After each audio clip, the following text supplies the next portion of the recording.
Welcome to MXF. I'm your host, Katie, on the Mrs. X Finance channel. And today, what we will be discussing is people who never move forward financially in life usually display these 10 patterns of behavior. Let's jump in. Number 1, lack of budget and financial planning. One of the most significant barriers to financial progress is the absence of a well-defined budget and financial plan.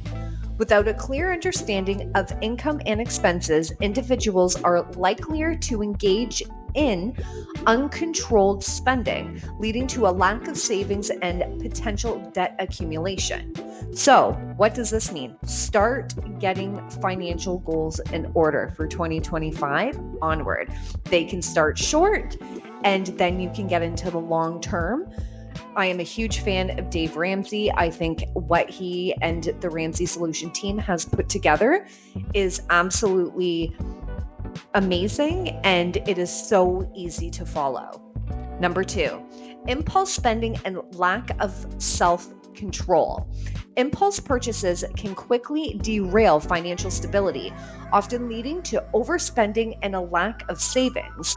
Many psychological factors, such as emotional triggers, peer pressure, and a desire for instant gratifications, contribute to impulse spending. That's interesting. Number 3, living beyond your means and lifestyle inflation. This is a huge one. Lifestyle inflation occurs when an individual's spending increases proportionately to their income, often leading to living beyond one's means. This behavior can result in a cycle of debt accumulation and a financial strain as expenses consistently outpace earnings. So how can this happen? So a lot of times people may start out making, a couple $1,000 a year, and then they get a pretty good increase or find a new job. And sometimes people can even go from earning, as an example, 30 grand to 60 grand.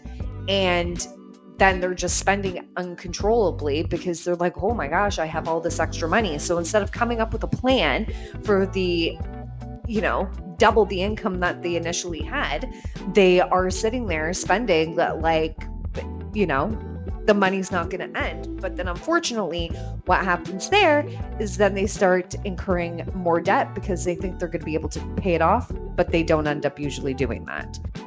Number 4, accumulating high interest debt. High interest debts such as credit card balances and payday loans, don't get payday loans, they're the biggest scam, can significantly impede financial progress. These debts often carry steep interest rates and can quickly snowball, making it difficult to pay off the principal, leading to a cycle of debt. If you're interested in learning more about payday loans, please comment below. I don't know how payday loans are even a thing at this point. In my opinion, I find that they're criminal based on their interest rates. Nevertheless, moving on.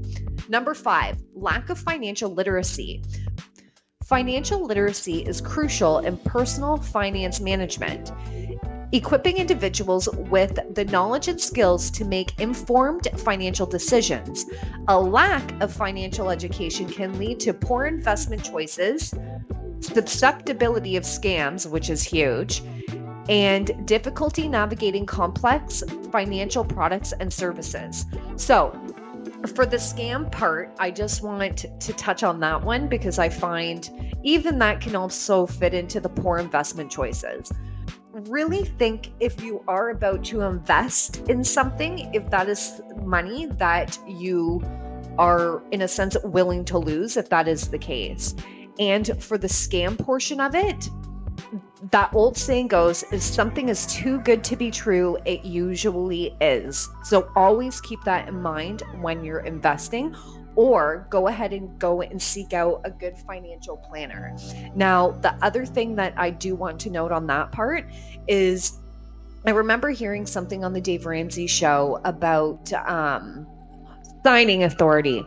When it comes to signing authority, If you ever have a financial planner or somebody who's assisting you with investments and they ask you to provide them with signing authority, that is hands down a red flag.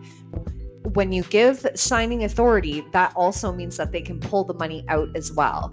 So keep that in mind when you're looking at investments.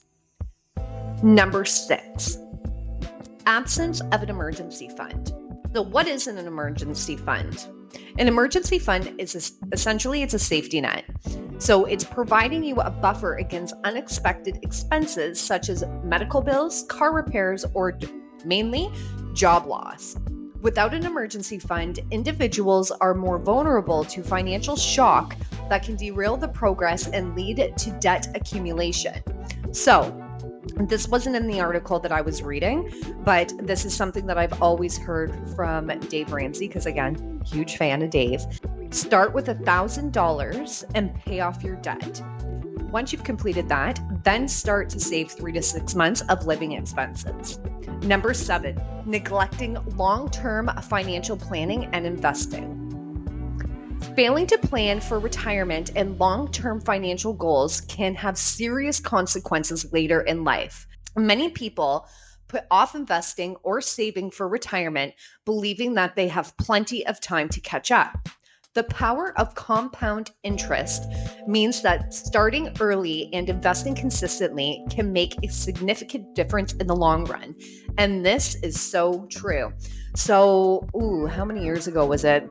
It was quite a few years ago, maybe a decade ago. I had gone out for lunch with some family, and a family member had, her best friend had stopped in, and she was probably in her early to mid 40s. And she looked at us and said, "Oh my God, I'm financially effed." And I was just like, what? Like, I know of her, but I didn't know her that well. But I guess she just came from a financial meeting and was like, I don't know what I'm going to do.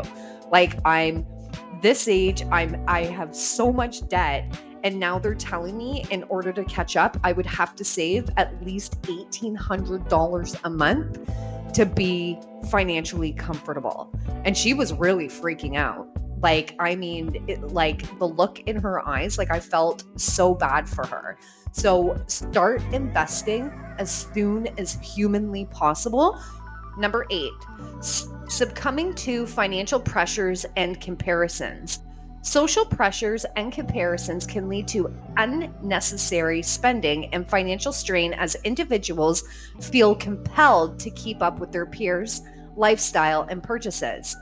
The rise of social media has exacerbated this problem as people are consistently exposed to curated image of luxury and success. And this is 100% true. And I don't know if any of you have seen it, but I wish I could find the video or figure out how to upload it. But literally, a girl sits in her car and says, like, you do realize, like, these influencers that are out there are renting these houses. They'll do a bunch of shoots in it, and it's making them look more successful than they really are. Or there was another one that I saw that you can go on a plane, like a private jet. It's not even really a private jet. It's just like, I think it was like a warehouse that they had like jet parts to make it look like you were in a private jet, and being like tweeting out, "Oh, in my PJ, having a good time, drinking champagne." And really, that photo shoot probably only costed them a few $100s in comparison to actually owning or being on a jet. Don't sit there and compare yourself to others. There's no point, because chances are you are probably in a way better situation than they are.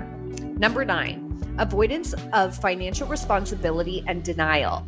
Some people ignore financial problems instead of addressing them head on. This is putting your head in the sand. Often due to psychological factors such as fear, shame, or a sense of being overwhelmed. However, avoiding financial responsibility and denying the existence of the issues only allows them to worsen over time. So get your head out of the sand.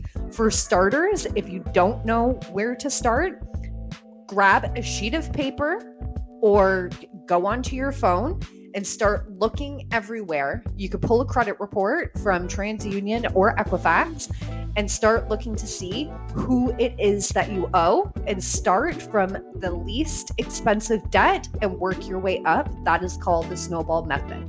Come up with a plan to start paying down that debt, or using the snowball debt method is the best way. If you go ahead and try and use the avalanche method, in my opinion, it sets you up for failure, because you feel like you're not getting enough traction when you are really finding those small wins when you use the snowball method. I've used it many times in my 20s and in my early 30s. Number 10, lack of discipline and consistency in financial habits. Achieving financial goals requires discipline and consistency in the long-term financial habits. Inconsistent behaviors such as sporadic savings or impulse spending can lead to setbacks and make it difficult to build momentum towards financial success. So, if you have any questions in relations to this article, please do not hesitate. Reach out, comment, like, and subscribe. Continue to share. Thank you so much all for listening. This is Katie on MXF, the Mrs. X Finance channel. Cheers until next time.